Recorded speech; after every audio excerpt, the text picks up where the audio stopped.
আল্লাহ বলেছেন ওয়া আল্লামাকা মা লাম তাকুনু তাআলাম। পৃথিবীর মানুষে বলবে আপনার কোন শিক্ষক নাই, তাহলে আপনি পৃথিবীর বড় শিক্ষিত ব্যক্তি হলে সম্মানিত, আপনি কেন সম্মানিত হবেন?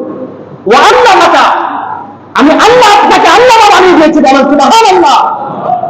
মা লাম তাকুনু তাআলাম, যা আপনি জানতেন না, আমি আপনাকে মাক্কি এবং মাদানী জীবনের উপর ডিপেন্ড করে দীর্ঘ 23 বছর যাবত 7টা শ্রেণীর পদ্ধতিতে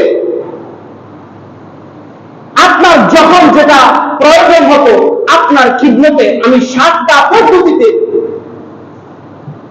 সকল ঘটনা ওয়ানাজ্জালনা আলাইকাল কিতাবা তিবয়ানান লিকুল্লি শাইইন, প্রতিটা বিষয় আমি আপনি যখন যেটা মনে করতেন, যখন যেটা প্রয়োজন মনে করতেন, আমি দীর্ঘ 23 বছর আপনার উপর ওয়ানাজ্জালনা আলাইকাল কিতাবা তিবয়ানান লিকুল্লি শাইইন, প্রতিটা বিষয়ের বিস্তৃত বর্ণনা আপনার কাছে আমি দিয়ে দিয়েছি।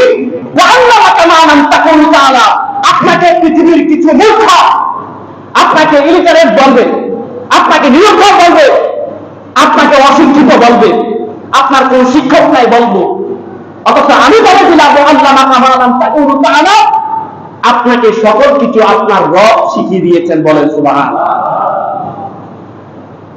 তাহলে আমার নবীকে যে কেউ যদি নিরক্ষর বলে, লিখতে পারতেন না, আলিফ বা তা এগুলো পারতেন না, তাহলে যে বলতেছে এই সম্প্রদায় কি আমার নবীকে বলে দিচ্ছেন? আমার নবী যে বিভিন্ন বাদশাহের দরবারের মধ্যে খত চিঠি পাঠাইতেন, ইসলামের দাওয়াত দিতেন, লিখতেন, তিনার নাম লিখতেন, দস্তখত করতেন, সকল কিছু করতেন, এগুলা ইসলামের ইতিহাস আল মুআররাখ ঐতিহাসিকদের বিভিন্ন ফতোয়া অ্যানালাইসিস করলে দেখা যায় আমার নবী সাল্লাল্লাহু আলাইহি ওয়াসাল্লাম কিভাবে স্বাক্ষর রেখে গেছেন পৃথিবীর মধ্যে।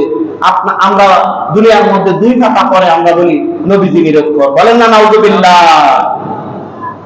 আল্লাহ যেন আমাদেরকে বুঝার সমাজ দান করেন এবং প্রিয় নবী সাল্লাল্লাহু তাআলা আলাইহি ওয়াসাল্লামের উপর দরুদ সালামের মাধ্যমে আমরা যাতে আমাদের জীবন গঠন করতে পারি, আল্লাহ যেন সেই তৌফিক দান করে, সকলে বলুন আমিন।